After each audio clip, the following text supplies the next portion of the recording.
എന്താണ് യഥാർത്ഥത്തിൽ Valentine's day? എന്താണ് വാലന്റൈൻ എന്ന് പറഞ്ഞാൽ എന്താണ്? അതിന്റെ അർത്ഥം എന്താണ്? പുതിയ തലമുറ അറിയണം.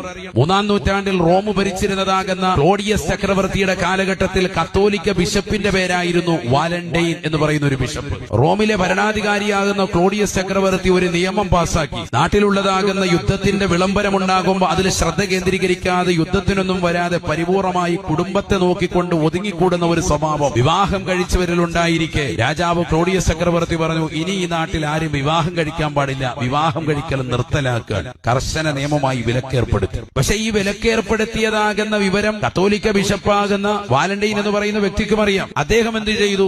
രഹസ്യമായിട്ട് സ്നേഹിക്കുന്നതാകുന്ന കമിതാക്കളെ തമ്മിൽ ഒരുമിപ്പിക്കാൻ തുടങ്ങി. രഹസ്യമായി ബിഷപ്പ് വിവാഹം ചെയ്തു കൊടുക്കാൻ തുടങ്ങി. പ്രണയ ജോഡികളെ രഹസ്യമായി വിവാഹം ചെയ്തു കൊടുക്കുന്നത് അറിഞ്ഞപ്പോ രാജാവ് അദ്ദേഹത്തെ പിടിച്ചു ജയിലടച്ചു. എന്നാൽ ജയിലിലും അദ്ദേഹം വെറുതെ ഇരുന്നില്ല. ജയിലറാകുന്ന അസ്റ്റീരിയസ് എന്ന് പറയുന്ന ജയിൽ ഉദ്യോഗസ്ഥൻ, അദ്ദേഹത്തിൻ്റെതാകുന്ന മകൾ അന്ധയാണ്, കണ്ണിന് കാഴ്ചയില്ലാത്ത പെണ്ണാണ്. അവളെ ഇടയ്ക്കിടയ്ക്ക് ജയിലറെ കാണാൻ വേണ്ടി അവിടെ വരും. ഉപരി പിന്നെ അവിടെ നിന്ന് ചെയ്തു, ആ അന്ധയാകുന്ന പെണ്ണിനെ അസ്റ്റീരിയസ് എന്ന് പറയുന്ന ജയിലറുടെ മകളുമായി പ്രണയത്തിലായി. പ്രണയം പാടില്ല, വിവാഹം പാടില്ല എന്നൊക്കെ കർശനമായി രാജാവ് വിലക്കേർപ്പെടുത്തിയിരിക്കുക. എന്നിട്ട് അതിന് വിഘാതമുണ്ടായപ്പോഴാണ് ജയിലിലിട്ടത്.